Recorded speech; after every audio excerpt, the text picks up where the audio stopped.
SKPNSMK. Saya dosen Prodi D3 Keperawatan, Sekolah Tinggi Ilmu Kesehatan Makassar. Pada kesempatan kali ini saya akan memberikan gambaran atau deskripsi tentang mata kuliah yang saya ampu. Adapun mata kuliah yang saya ampu adalah mata kuliah keperawatan medikal bedah praktik, di mana untuk bobot SKS-nya itu ada 1 SKS. Adapun tujuan dari mata kuliah ini adalah mahasiswa mampu menganalisis penggunaan konsep dalam pemberian tindakan keperawatan medikal bedah secara bertanggung jawab. Selanjutnya, mahasiswa mampu menerapkan berbagai prosedur tindakan dalam keperawatan medikal bedah berlandaskan pada konsep dan prinsip etik keperawatan. Adapun sub CPNK daripada mata kuliah ini itu ada 10 CPNK. Sementara untuk bentuk tugas yang diberikan ke mahasiswa adalah menyusun ringkasan materi asuhan keperawatan yang sifatnya praktikum. Kemudian judul tugas itu ada 10 judul yang diberikan langsung oleh dosen pengampu berdasarkan RPS. Kemudian deskripsi tugas setelah mengikuti perkuliahan pada pertemuan pertama, penanggung jawab kelas membagi mahasiswa dalam 10 kelompok. Kemudian setiap kelompok membuat ringkasan materi berdasarkan topik yang telah ditentukan. Untuk kriteria, bentuk dan bobot penilaian, di mana kriterianya berdasarkan tools penilaian dari rubrik penilaian yang telah ditentukan oleh dosen pengampu. Kemudian untuk bentuk kemampuan dalam melakukan presentasi dan keaktifan dalam diskusi, di mana penilaian ini merupakan penilaian non-tes yang dinilai langsung oleh dosen pengampu pada saat diskusi maupun role play berlangsung. Adapun bobot penilaiannya dalam persentase, di mana pertemuan kedua itu ada 10% bobot penilaian, kemudian pertemuan ketiga ada 10%, pertemuan keempat ada 20%, kemudian pertemuan kelima ada 10%, kemudian pertemuan keenam ada 10%, pertemuan ketujuh ada 20%, dan pertemuan kedelapan yang terakhir itu ada 20%. Adapun bentuk dan metode pembelajaran di mata kuliah KMB 1 praktikum ini, di mana bentuk kuliahnya itu ada kuliah luring atau luar jaringan, yang mana pertemuan ini adalah pertemuan tatap muka dengan metode ceramah. Kemudian ada pula bentuk kuliah luring dengan metode diskusi, ada role play dan tanya jawab. Masih dibentuk dan metode pembelajaran, di mana untuk mata kuliah luring ini terkait metode ceramah itu dosen wajib memberikan informasi terkait bahan ajar yang akan diberikan kepada mahasiswa secara langsung dengan menggunakan referensi-referensi yang terbaru.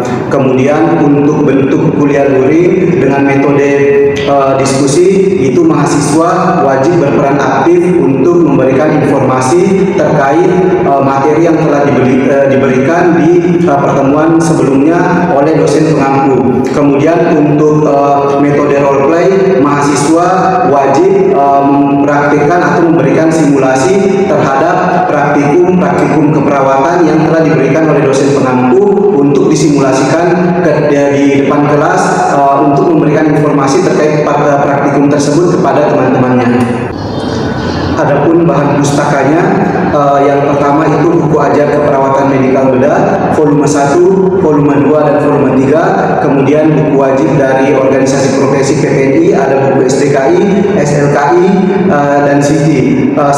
Dan ada pula daftar pustaka atau referensi pendukung lainnya seperti buku, chapter, modul maupun referensi lain yang bisa digunakan seperti jurnal dan e-book. Demikianlah deskripsi singkat terkait mata kuliah yang saya ampu, yaitu mata kuliah keperawatan medikal bedah 1 praktikum. Terima kasih. Wassalamualaikum warahmatullahi wabarakatuh. Bismillahirrahmanirrahim. Assalamualaikum warahmatullahi wabarakatuh. Waalaikumsalam warahmatullahi wabarakatuh. Saya mau lihat ada semangatnya ya di kelas ini. Selamat pagi semua. Pagi, luar biasa.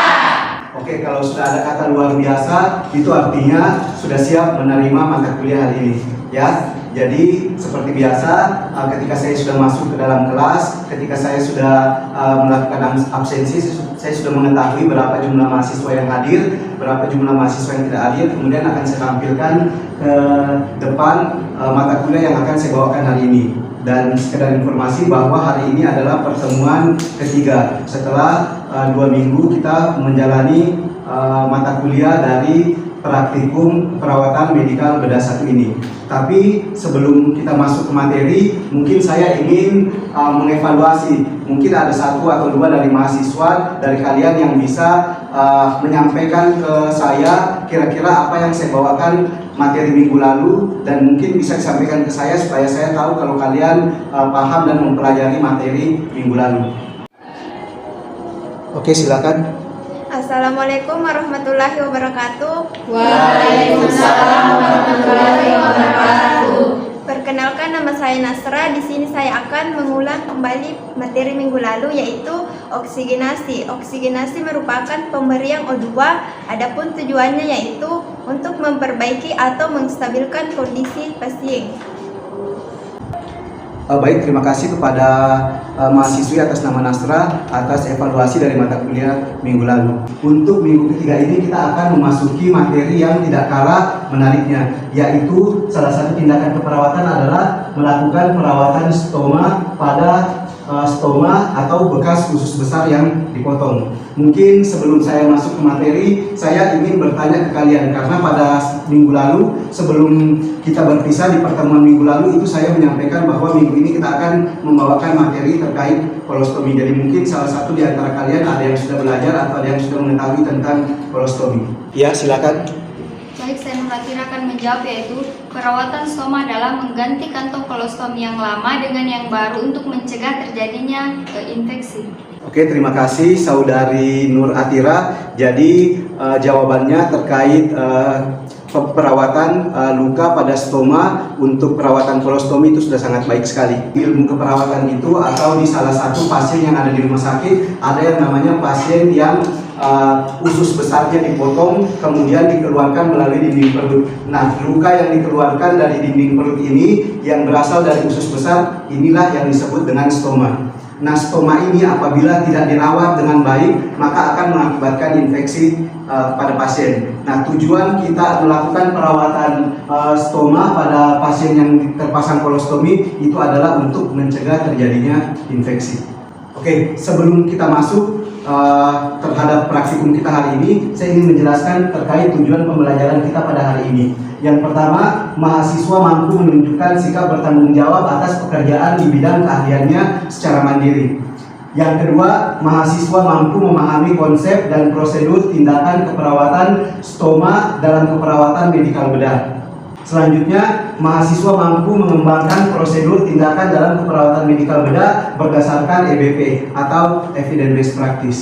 Saya akan menyampaikan terkait definisi dari kolostomi. Jadi, pengertian kolostomi adalah sebuah lubang buatan yang dibuat oleh dokter ahli bedah pada dinding abdomen untuk mengeluarkan feses. Apa indikasi dilakukan pemasangan kolostomi? Kolostomi dilakukan agar pasien tetap bisa mengeluarkan feses dan gas dari dalam tubuh. Prosedur tersebut biasanya dilakukan saat usus besar, rektum, atau anus tidak berfungsi secara normal dalam mengeluarkan kotoran.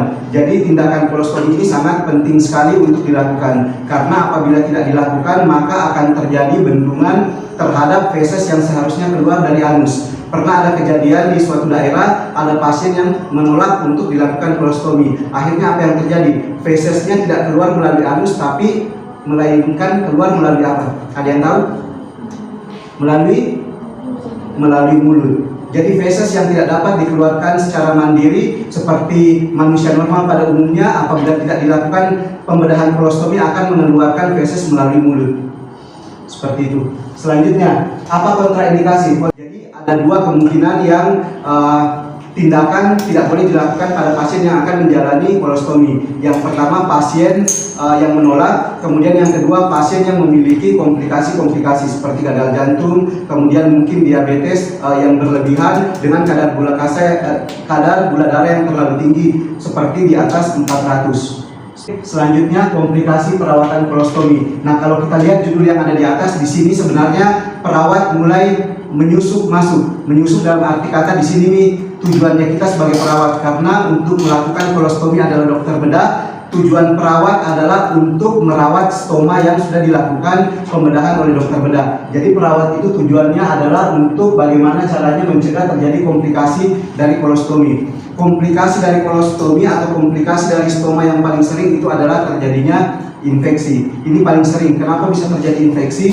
Perlu diingat kembali bahwa lubang stoma itu merupakan tempat keluarnya feses. Dan yang seperti kita ketahui bersama bahwa feses itu adalah sarana transportasi adanya kuman. Jadi ketika dia keluar dari stoma, yang keluar dari dinding perut, itu ditakutkan terjadi infeksi apabila tidak dilakukan perawatan dengan baik. Sekarang kita masuk ke tindakan yang betul-betul sudah memasuki ranahnya perawat, di mana kalau tadi operasi kolostominya itu dilakukan oleh dokter bedah digestif atau dokter bedah saluran pencernaan, sekarang tugas perawat di ruang perawatan adalah untuk mencegah terjadinya infeksi dengan cara melakukan perawatan stoma. Ya, jadi stoma yang mungkin saya bisa tampilkan di depan kalian, ini ada beberapa lubang stoma. Mohon maaf ini karena agak sensitif, jadi saya tutup di bagian depannya. Jadi stoma itu posisinya tergantung dari usus mana yang bermasalah. Ya, jadi kan usus di dalam tubuh manusia, usus besar itu terdiri dari usus. Ada yang bisa menyampaikan kepada saya? Ya, silakan. Baik, perkenalkan saya Muhammad Yusuf. Di sini saya akan menjawab kolon yang ada dalam usus manusia itu ada beberapa bagian, yaitu kolon ascendent, kolon transversum, dan kolon descendent, kolon sigmoid, dan kolon anus. Oke, terima kasih Saudara Yusuf ya, mahasiswa atas nama Yusuf tadi menyampaikan sangat baik sekali. Jadi kolon besar ya, terutama atau usus besar di dalam tubuh manusia itu terdiri dari beberapa bagian. Jadi dia ada kolon ascendens, kolon transversum, kemudian ada kolon descendens. Kemudian di paling bawah ada sigmoid, kemudian bermuara yang paling ujung adalah anus. Jadi anus itu Yusuf bukan kolon, tapi dia adalah pintu terakhir daripada usus besar. Seperti itu ya. Oke, selanjutnya kita lanjut lagi ke materi kita untuk perawatan kolostomi, di mana perawatan kolostomi itu ada beberapa tahap. Yang tahap pertama yaitu adalah tahap prainteraksi, di mana untuk tahap prainteraksi ketika kita sudah berada di depan pasien, kita harus mengikuti tiap-tiap fase, di mana fase atau tahap prainteraksi ini yang pertama adalah mengecek dokumentasi atau data klien. Jadi semua data pada klien sebelum kita lakukan tindakan itu sudah harus valid. Selanjutnya yang kedua, mencuci tangan. Mencuci tangan ada 6 langkah. Yang pertama, 1, 2, 3, 4, 5, 6. Oke. Selanjutnya kita ada di fase, bukan di fase ya, masih tahap prainteraksi. Kemudian bagian untuk menyiapkan alat-alatnya sudah ada di depan saya. Nanti akan saya sebutkan satu persatu. Tapi sebelumnya kita masuk lagi ke tahap orientasi, di mana tahap orientasi kita wajib memberikan saran kepada pasien. Selanjutnya yang kedua, memperkenalkan diri, memberitahu tujuan dan prosedur tindakan. Jadi pasien itu wajib tahu kalian siapa. Kalian perawat atau bidan, makanya kalian harus memperkenalkan diri. Kemudian pasien juga wajib tahu tujuan dari pemasangan tindakan keperawatan ini. Apakah dia mau dipasang atau mau dilepas tok saja, ataukah dilepas kemudian dipasang. Itu kalian wajib menjelaskan dan pasien wajib mengetahui semuanya. Selanjutnya yang ketiga, menanyakan persetujuan dan kesiapan klien. Ketika klien tidak setuju apapun jenis tindakannya, sekalipun itu membahayakan kondisi kesehatan pasien atau bahkan dapat mengakibatkan kematian pada pasien, itu tidak boleh dilakukan. Tindakan hanya boleh dilakukan setelah ada inform konsen atau persetujuan dari pasien. Tahap yang selanjutnya adalah tahap kerja. Jadi untuk tahap kerja ini kita akan mungkin langsung mendemonstrasikan kepada mahasiswa saya ya, yang akan mendemonstrasikannya, tapi bukan di pasien yang betulan. Kita menggunakan manekin. Manekin digunakan karena tidak mungkin kita lakukan praktikum terhadap pasien yang sesungguhnya.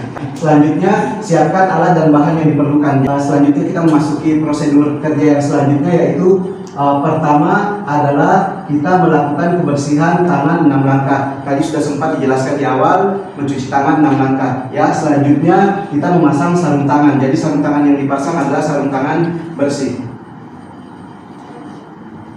Selanjutnya ada kasa, kapas lidi atau tisu. Ini bisa dipilih salah satunya. Kalau mau disiapkan tiga-tiganya pada saat berhadapan ke pasien juga boleh. Jadi untuk kasa itu dia seperti ini.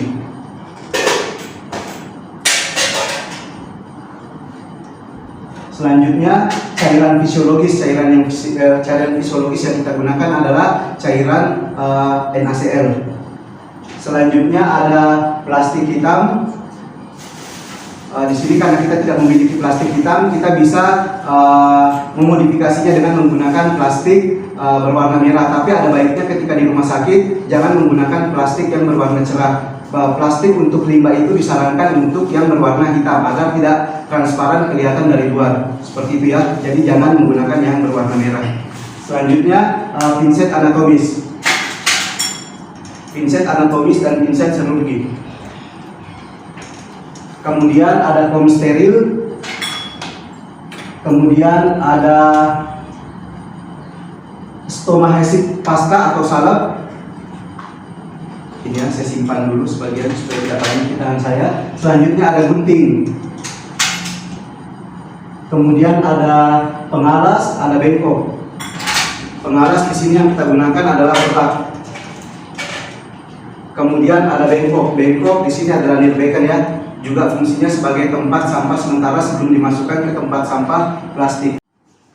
Oke, setelah memasang sarung tangan bersih, yang selanjutnya adalah kita menjaga privasi pasien. Kalau di rumah sakit itu kan ada horden ya yang terpasang, atau kalau di lab itu biasanya kita menyiapkan sampiran itu untuk menjaga privasi pasien. Apalagi mengingat tindakan ini adalah tindakan yang mungkin non invasif, penggantian kantongnya, tapi pada saat dilakukan pemasangan ini bisa saja menimbulkan bau busuk untuk pasien yang lainnya. Jadi makanya sangat diperlukan adanya sampiran untuk menjaga privasi pasien. Selanjutnya, pasang pengalas dan gulung di bawah lokasi stoma. Lokasi stomanya ada di sini ya. Kalau lokasi stomanya modelnya, maaf saya angkat dulu. Ini karena lokasi stomanya ada di beberapa bagian. Ini adalah lokasi stoma yang kemungkinan kolon ascendens yang dipotong. Kemudian kalau yang sebelah kiri kemungkinan adalah kolon transversum yang dipotong. Kemudian kalau yang di bawah kemungkinan kolon descendens yang dipotong. Jadi tinggal dipilih sesuai dengan di mana dokter bedah memotongnya. Jadi anggaplah sekarang kita menggunakan di kolon ascendens yang terpotong. Jadi lokasi kolostomi backnya di sini.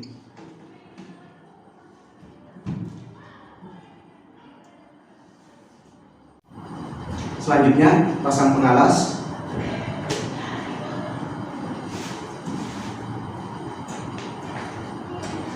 Selanjutnya kita meletakkan bengkok yang telah dilapisi plastik di atas pengalas.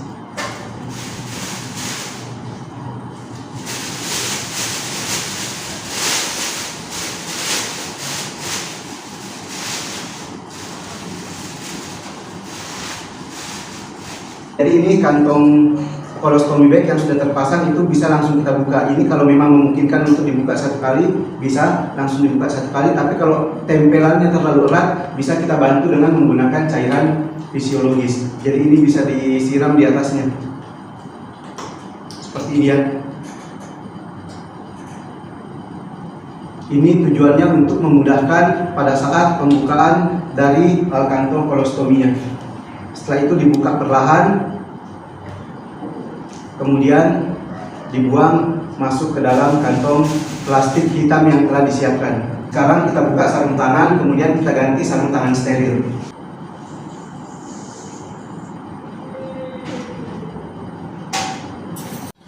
Setelah kita menggunakan sarung tangan steril, tadi kan diganti ya yang bersih, kemudian kita menggunakan sarung tangan steril, kemudian selanjutnya kita membersihkan stoma. Jadi kita membersihkan stoma itu bisa menggunakan kapas lidi, bisa menggunakan tisu, kemudian bisa menggunakan kasa. Tapi yang disiapkan sekarang di sini adalah kasa dengan menggunakan cairan fisiologis.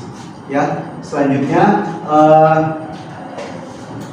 bersihkan stoma dan kulit sekitar stoma menggunakan kapas. Kemudian bersihkan jahitan di sekeliling stoma menggunakan kasa yang diberi cairan fisiologis. Oke, ini adalah kasa yang kita berikan dengan cairan fisiologis.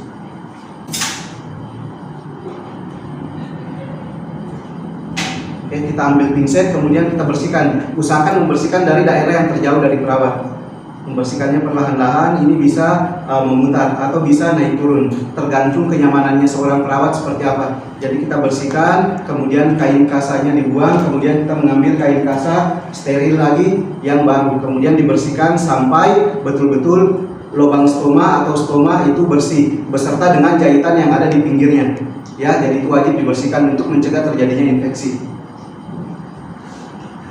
Selanjutnya, keringkan kulit sekitar stoma dengan menggunakan kasa kering. Jadi tadi setelah kita membasahi atau membersihkan, itu kan masih ada sisa-sisa cairan fisiologis. Kemudian kita membersihkan dengan menggunakan kasa kering. Tujuannya kenapa harus dikeringkan? Supaya nanti pada saat colostomy bag terpasang itu tidak mudah lepas. Selanjutnya, tutup lubang stoma menggunakan kasa lembab dan siapkan pola pada base plate baru yang akan dipasangkan menggunakan stoma guide. Kemudian gunting base plate sesuai pola dan rapikan tepian gunting base plate dengan jari. Jadi kita mengambil colostomy bag yang baru kemudian siap dipasangkan, tapi perhatikan dulu kondisi stomanya. Apabila ada luka, kita memasang salep. Salep ini merupakan salep antibiotik yang juga mampu mencegah terjadinya infeksi pada luka stoma.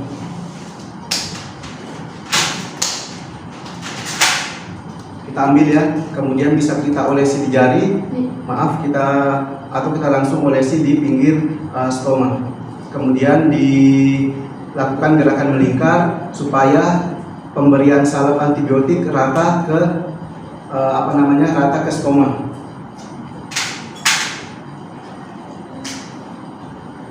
Setelah itu ingat, sebelum ditutup ini fleksibel ya. Kalau memang bisa ditutup langsung dan sekiranya cairan tidak terlalu banyak yang keluar, itu bisa langsung kita tutup. Tapi kalau misalkan banyak cairan yang keluar dari stoma, mungkin ada baiknya kita lakukan pemberian kasa kering di pinggir stoma. Jadi modelnya seperti ini.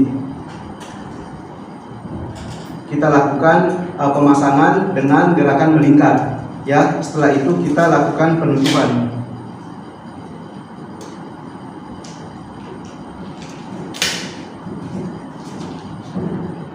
Oke, tadi sebelum dilakukan penutupan atau pemasangan colostomy bag yang baru harus dilakukan pengguntingan. Pengguntingan dilakukan sesuai dengan ukuran stoma. Kalau memang ukuran stomanya agak besar, itu artinya colostomy bag yang kita potong pinggirannya ini dengan menggunakan gunting juga harus lebih besar. Tapi apabila stomanya kecil, maka kita juga melakukan pengguntingan dengan ukuran yang lebih kecil. Intinya ukuran pengguntingan dari colostomy bag ini itu disesuaikan dengan ukuran stoma. Jadi biasanya kalau pada anak-anak yang digunting lebih sedikit ketimbang pada yang dewasa. Oke, setelah pemasangan colostomy bag yang baru dilakukan, selanjutnya kita rapikan pasien dan alat yang digunakan, kemudian lepaskan sarung tangan, lakukan kebersihan 6 langkah, dokumentasikan prosedur yang dilakukan. Jadi setelah semua selesai, kita rapikan alat ya. Alat dirapikan, kemudian kita buka sarung tangan, kita buang ke tempat sampah. Setelah itu kita lakukan cuci tangan 6 langkah kembali. Tadi kan sudah dibuka dengan cuci tangan 6 langkah dan ditutup juga dengan cuci tangan 6 langkah. Setelah itu kita dokumentasikan prosedur yang dilakukan dan kita menilai respon pasien, apakah respon pasien nyaman atau tidak nyaman. Oke, itulah tadi prosedur pemasangan dari colostomy bag. Jadi tadi kita bukan hanya memasang, tapi kita juga membuka ya. Jadi dibuka dulu colostomy bag yang lama, kemudian dibuang, kemudian dibersihkan lubang stomanya, kemudian dipasang yang baru. Jadi setelah dipasang yang baru, biasanya pasien akan merasakan lebih nyaman. Kenapa lebih nyaman? Karena feses yang ada di colostomy bag yang lama itu sudah terangkut. Apalagi kalau isinya penuh, biasanya itu memberi rasa tidak nyaman pada pasien ya. Oke, mungkin terkait prosedur pemasangan colostomy bag sudah saya jelaskan. Jadi mungkin saya ingin salah satu di antara kalian juga naik ke depan untuk menjelaskan terkait simulasi atau prosedur bagaimana memasang colostomy bag. Ada yang mau mungkin? Oke, silakan Saktia maju ke depan. Assalamualaikum warahmatullahi wabarakatuh. Waalaikumsalam warahmatullahi wabarakatuh. Perkenalkan, nama saya Saktia Yuda. Di sini saya akan mempraktikkan perawatan stoma colostomy.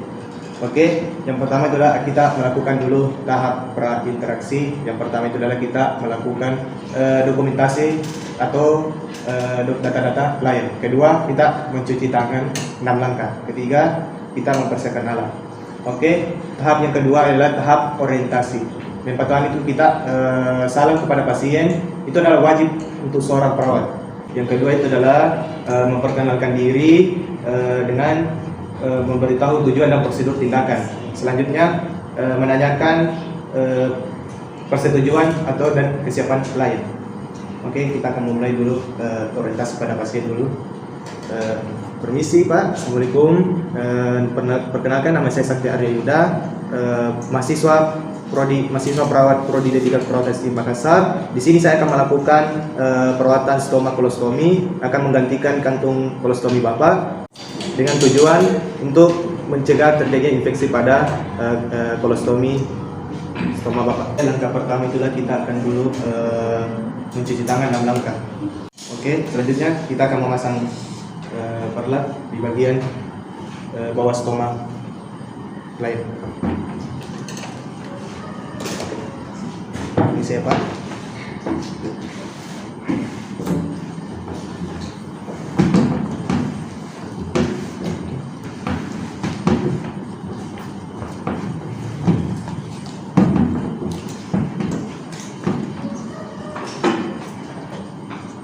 Oke, kita akan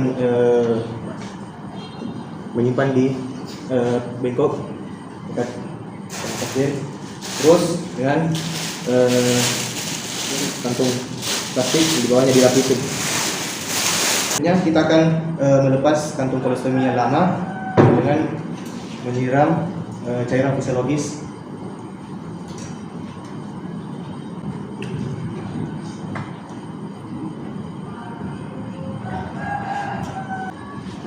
Oke, kita membukanya secara perlahan-lahan.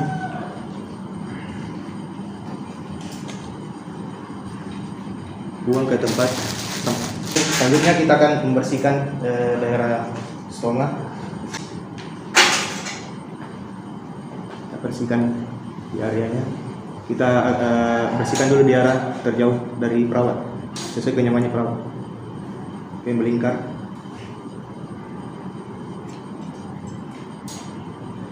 Kedua, selanjutnya kita akan membersihkan atau mengeringkan yang sudah kita bersihkan tadi menggunakan cairan NaCl. Bersihkan, kita keringkan. Selanjutnya kita akan memberikan salam antibiotik di bagian jahitan luka stoma pasien.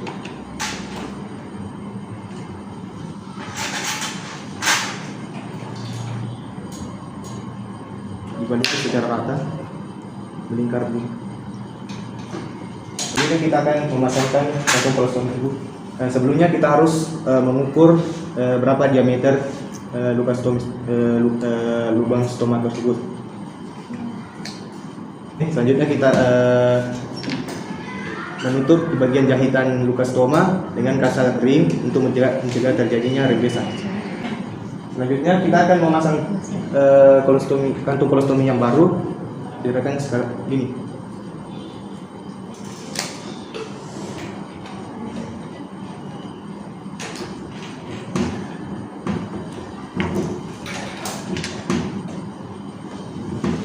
Oke, kalau sudah, langkah terakhir itu kita melepaskan sarung tangan, kita membersihkan alat, merapikan alat.